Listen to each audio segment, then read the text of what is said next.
like et abonne-toi, ou une personne mettra une main noire sur ta porte ce soir. Le fantôme de la prison. Un youtubeur appelé Junktopkitten et ses amis explorent une ville-prison de comté. Il emmène une caméra avec eux pour pouvoir faire une parodie de l'émission télévisée Ghost Hunter, chasseur de fantômes. Il ne pouvait pas se douter que cette nuit-là, il filmerait accidentellement la preuve de vrais fantômes. Junktopkitten erre dans le bâtiment avec la caméra proche de son visage, tandis qu'il raconte ce qu'il fait. Il passe devant la fenêtre d'une cellule de prison, apparemment ordinaire, et n'en pense pas grand-chose. Lorsqu'il visionne la vidéo plus tard, il fait une surprenante découverte dans la fenêtre. Il semblerait que son émission parodique soit en fait bien réelle. De l'autre côté de la ville, la pâle reflet d'un visage d'un homme qui le fixe.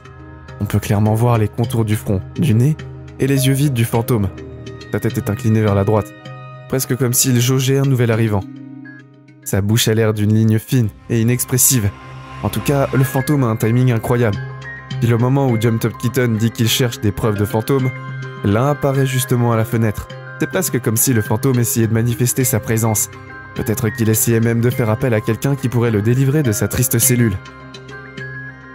Les fantômes du restaurant. La plupart des gens pensent à des maisons, des hôpitaux ou des prisons quand ils pensent aux manifestations de fantômes. Mais certains endroits des plus insoupçonnables peuvent se révéler les plus hantés. Cette scène a été filmée en plein jour dans un petit restaurant populaire. L'ombre d'un fantôme se matérialise soudainement dans un restaurant Subway. Il adopte d'abord une forme humaine et semble presque s'installer à une table. Lorsqu'elle retourne à sa place, l'ombre noire se transforme soudain en une tache noire flottante. À ce moment-là, un employé ou peut-être un client semble apercevoir le fantôme depuis la porte. Qui que ce soit, cette personne se fige une seconde puis s'éloigne très rapidement.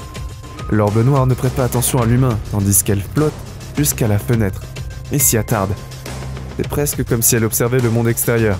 Le fantôme commence à s'élever encore plus haut et rétrécit avant de disparaître totalement, là d'où il est venu. Le fantôme du stade. Les fantômes n'ont pas besoin d'attendre la nuit tombée avant de commencer à hanter. Comme le montre cette vidéo de foot brésilien. La foot encourage joyeusement son équipe préférée, quand soudain, l'ombre d'un fantôme se met à courir au milieu d'eux. Regardez attentivement, et vous remarquerez que personne n'essaye de s'écarter. Bien que quel que soit l'un des clairement en train de courir à pleine vitesse sur eux. Pas une seule personne n'essaye de pousser ses jambes, ni ne prend la peine de lever la tête. Ils sont si concentrés sur le match qu'ils ne voient pas. Ils ne sentent pas et n'entendent pas le fantôme qui court en ligne droite au travers du stade à moitié. Le fantôme du réfrigérateur. Un youtubeur appelé No Ghost Hunter devient las de vivre dans une maison hantée et décide de filmer les perturbations pour en avoir les preuves. Il est un peu plus de minuit lorsqu'il entend des bruits de grattage qui évoluent rapidement en bruit de pas qui courent et un grand coup. Ces bruits ont l'air de venir de toutes les pièces de la maison en même temps. Le lendemain, sa TV se met littéralement à se balancer toute seule de droite à gauche. Le mouvement de balancier gagne en vitesse jusqu'à ce que les coins de la télé tapent presque le meuble télé, et il semble que le socle est sur le point de se casser. Ensuite, la télé commence à se balancer dans l'autre sens, d'avant en arrière. Il n'y a personne derrière la télévision et il est impossible qu'ils aient utilisé des cordes pour le faire. Le jour suivant, No Ghost Hunter trouve une courte vidéo sur son téléphone dont il est sûr à 100% qu'il ne l'a pas prise. La vidéo est prise depuis le sol de sa cuisine. Lorsque vous regardez le reflet dans le four, vous voyez que personne ne tient le téléphone. Le téléphone flotte littéralement dans les airs. Une vidéo supplémentaire montre la télé qui se balance à nouveau toute seule. Cette fois, No Ghost Hunter parvient à filmer l'arrière de la télévision pour montrer que ce n'est pas du tout une blague. Il passe sa main au-dessus de la télévision pour montrer qu'il n'y a pas de fil. Et il filme même sous le socle pour montrer qu'aucune perche ne se trouve sur le meuble ou quoi que ce soit du genre. Les lumières s'éteignent plusieurs fois tandis qu'il filme. Quelques jours plus tard, il filme la porte de son réfrigérateur qui s'ouvre et se referme en claquant. Encore et encore. Le poltergeist effronté laisse la porte ouverte pour s'assurer que sa présence soit pleinement remarquée. Observer de là-haut. Un groupe d'amis britanniques joue de la balle dans une cour. Lorsque l'un d'eux voit quelque chose d'étrange et le fait remarquer aux autres. La caméra suit son regard et s'arrête sur un visage pâle, les observant de très haut. La personne maladive les observe une seconde de plus avant de disparaître silencieusement hors de vue. Le groupe est maintenant effrayé et veut savoir qui les a espionnés. Et ils disent que la propriétaire a avoir vu un paysage avec la fenêtre. Mais elle dit que c'est impossible. La pièce dont ils parlent est verrouillée et inoccupée depuis un bon moment. La propriétaire monte avec eux pour déverrouiller la porte et leur montrer la pièce. Ils essayent de trouver la personne, mais l'endroit est complètement vide. Il est impossible que ce soit et qui peut trouver quelqu'un là-haut. Pourtant la caméra dit visiblement autre chose. Le mystérieux voyeur n'a jamais été identifié. Le fantôme du vieux Pete. Il existe un pub connu à Sydney, en Australie, appelé le Carlisle Castle Hotel. Cet abreuvoir est hanté depuis des années par le fantôme du vieux Pete, un ancien employé amer qui a quitté cette terre il y a un bon moment, mais pas son emploi. Des manifestations fantomatiques ont été filmées pas moins de 3 fois. La première fois que Pete a été filmé, il aidait un client. L'homme qui ne se doute de rien ouvre la porte du frigo. Et lorsque Pete décide d'attraper 2 bouteilles de vin rouge pour lui-même, la poigne du fantôme n'a pas dû être suffisamment solide. Ceci dit, puisque les 2 bouteilles s'écrasent au sol. En regardant les images, il est impossible que l'étagère ait cédé ou quoi que ce soit du genre. Les bouteilles ont été projetées au sol avec une force délibérée et personne aux alentours. Un autre incident s'est produit alors que le bar était plein de témoins. Tout le monde s'amuse joyeusement lorsqu'un verre à vin rouge suspendu se décroche et s'écrase sur le comptoir. Des morceaux de verre volent partout et tout le bar remarque ce qui se passe.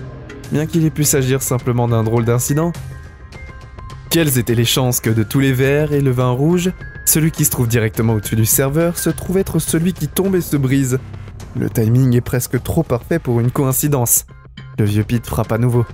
La 3e et dernière cassette offre un aperçu de vieux Pete en personne. Cette fois, le bar est vide lorsque le fantôme en colère se matérialise soudainement devant la caméra de sécurité. Si vous regardez attentivement, vous devinez la tête du vieux Pete en bas de l'écran. Il a l'air de faire des signes. Beaucoup d'autres serveurs et clients prétendent avoir vu le vieux Pete de leurs propres yeux, d'une façon ou d'une autre. La perturbation de l'église. Steve et Jake errent dans les bois durant une nuit d'été avec une seule idée en tête. Ils veulent explorer une chapelle locale abandonnée, qui a la réputation d'être hantée. Tandis qu'ils s'approchent, ils remarquent que quelqu'un écrit des prières et des avertissements partout sur le mur extérieur. Les 2 amis ont immédiatement un mauvais pressentiment, mais ils ravalent leur peur et décident de continuer. La minuscule porte principale est verrouillée, alors s'ils se faufilent par l'arrière, ils n'ont déjà pas envie de rester beaucoup plus longtemps. Ils avaient exploré une tour d'horloge plus tôt dans la journée, et avaient été très déçus par l'absence d'activité paranormale, mais ils sentaient que cette église est bien différente. L'endroit avait visuellement l'air hanté, et donnait le sentiment de l'être. Ils montent des marches en bois, et entrent par la porte de derrière. Avec leur lampe torche, ils éclairent loin dans la salle principale de l'église. Il y a des rangs et des rangs de bancs en bois devant eux. Ils passent à côté d'une estrade et remarquent un piano. Puis, ils pénètrent plus profondément dans l'église. Ils se trouvent maintenant dans un petit placard d'entretien. Ils ferment la porte derrière eux pour éviter que qui que ce soit ne se faufile à leur suite. On a l'impression que quelqu'un pourrait être en train d'observer la scène à ce moment-là. Ils voient une échelle sur la gauche. Steve est sur le point de grimper, jusqu'à ce que Jake rigole du fait qu'un corps va lui tomber dessus. Le téléporteur. 2 filles sont seules chez elles, lorsque l'une d'elles voit quelque chose dans l'encadrement de la porte. Mettez la vidéo sur pause et vous voyez qu'il s'agit clairement de la partie supérieure d'une jeune fille, arborant les vêtements démodés d'une autre époque. Elle flotte dans l'air alors qu'elle jette un œil curieux sur les 2 enfants, pour voir ce qu'elles font. L'une des filles ne voit pas le fantôme. Elle crie en rapport avec quelque chose à la télévision et effraie accidentellement le fantôme. La fille qui se tient à la caméra, puis le fantôme qui se retire. La fantôme se téléporte instantanément et les fixe maintenant depuis le haut des escaliers. Les filles apeurées se précipitent hors de la maison en hurlant. Elles ne s'arrêtent qu'une seconde pour se retourner depuis la rue. Elles aperçoivent le fantôme de la fille marchant à travers la fenêtre gauche de l'étage. Il disparaît puis apparaît soudainement à l'étage du bas, en moins d'une seconde. Elle hurle de plus belle et fuit à nouveau. Reste hors du grenier. En 2008, un homme a commencé à remarquer d'étranges activités dans sa maison. Souvent, il rentrait du travail et trouvait ses chiens recroquevillés sous le lit, trop effrayés pour sortir. L'un de ses chiens ne sortait pas du lit depuis 10 secondes, tout au plus, avant de retourner directement se cacher. Quelque chose les intimidait. Des cartons sont retournés et des vêtements sont éparpillés partout. Quelque chose avait violemment fait voler tous ses effets personnels partout dans la pièce. Il pose la caméra et fouille le grenier vide pour essayer de trouver un indice. Il commence à enregistrer tout ce qu'il se fait chez lui. Et il ne lui faut pas beaucoup de temps avant de collecter davantage de preuves paranormales. Les choses semblent revenir à la normale pendant une seconde, mais c'est alors qu'un rouleau d'essuie-tout s'envole soudainement de la table vers le canapé. La goule de l'école. Cette vidéo vient d'un endroit situé quelque part au Moyen-Orient. Un groupe d'adolescents explore une vieille école avec curiosité. Ils montent un escalier et s'arrêtent lorsqu'ils entendent un chien gémir de l'autre côté de la porte. Ils courent tout en bas des escaliers et s'y rassemblent. Ils ont maintenant peur d'être attaqués par un groupe de chiens errants, mais ils décident de poursuivre et d'explorer les zones du bas. Les ados deviennent un peu plus nerveux à mesure qu'ils continuent à explorer. Les gens et les adolescents disent qu'à ce moment-là, l'un des ados sur son téléphone s'est éteint tout seul. Une autre personne a pu continuer de filmer. Soudainement, une silhouette apparaît dans l'air et marche vers eux. Le fantôme n'a pas de tête, mais il n'y a aucune trace de sang. Un gros chant retentit aussitôt que le fantôme s'avance vers eux, mais ce pourrait être des prières d'une mosquée proche.